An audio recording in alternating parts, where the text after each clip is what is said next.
You've been in the government for some years. You've heard of this little thing called the SF50. But have you ever paid attention to it? Have you ever read it? Do you know what HR is looking for when they're looking at it or what you need it for? Today's video is for that. So let's get into it. So if you work for the government, you have likely seen this form many of times.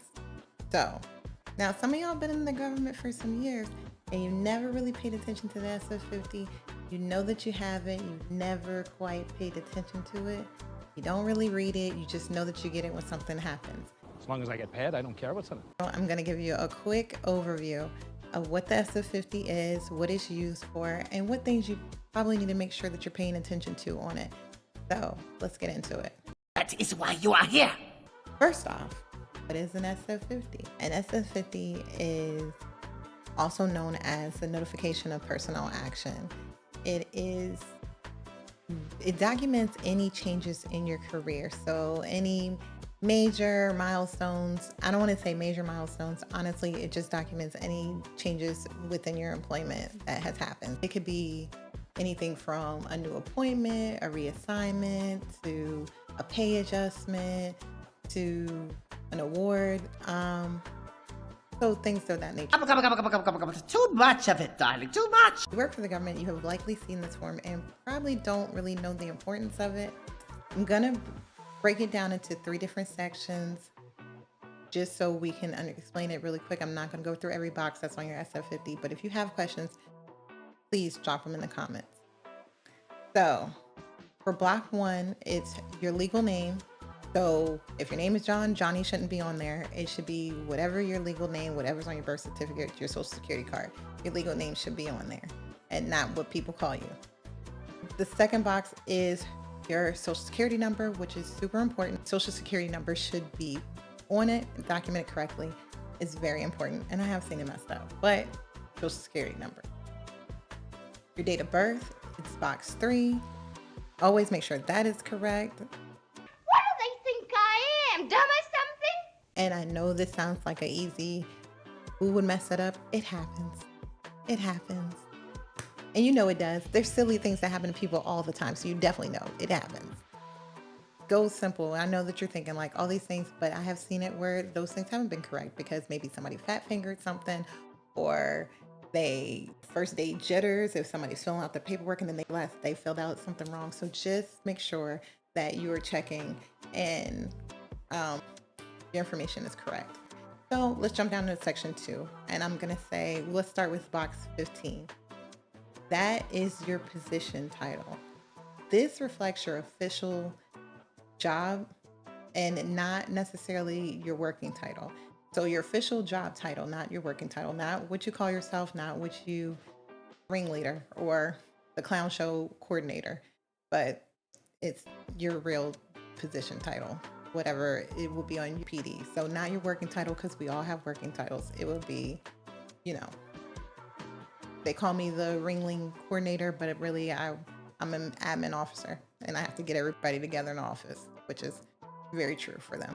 Block 16 through 20, that is your pay. So that is where it would be like for my GS people, it would be like the GS 1, step 10 with your salary in it. So box 16 through 20, that should be that information in there. Of course, if you're AD or a WG or whatever else, whatever your pay band is, that information should be there. Some pay bands don't get steps, but that would be what's in those boxes. So 16 through 20 should be your pay, and not even should be. Your box 16 through 20 is your pay. So you definitely want to make sure the information is correct. Box 23 is for my vets. So if you were hired off of veteran preference and you have some type of veteran background, you definitely need to make sure that that information is in there. 24 is your tenure, which is important. That is whether you're career conditional, career permanent, those sort of things. So you definitely want to make sure that that box is correct, because there's people that have been there and they've gotten out of the career conditional status but may not have gotten updated, and you definitely want to make sure that information is correct. And if it's not, you definitely need to reach out to your HR office. Box 30 is your retirement, so you definitely want to make sure that that is correct. Box 31, that is your compensation date or your SED date, and that is in reference to your leave. But it also can be in reference to your retirement too. So you want to make sure that the information is correct, because your leave date and your retirement date may not be the same, but for the most part, if you haven't had any breaks in service and there's no real reason for your retirement date and your leave date to be the same, a whole nother video. Anyways, you want to make sure that the box is correct because that correlates with your leave. So whether you're in the 4-hour category, 6-hour, 8-hour, that you want to make sure that information is correct. Box 37, that is your bargaining unit status. So important for those who are eligible. So you definitely want to make sure that information is in there correctly. And box 38, that is your box 38 through 39.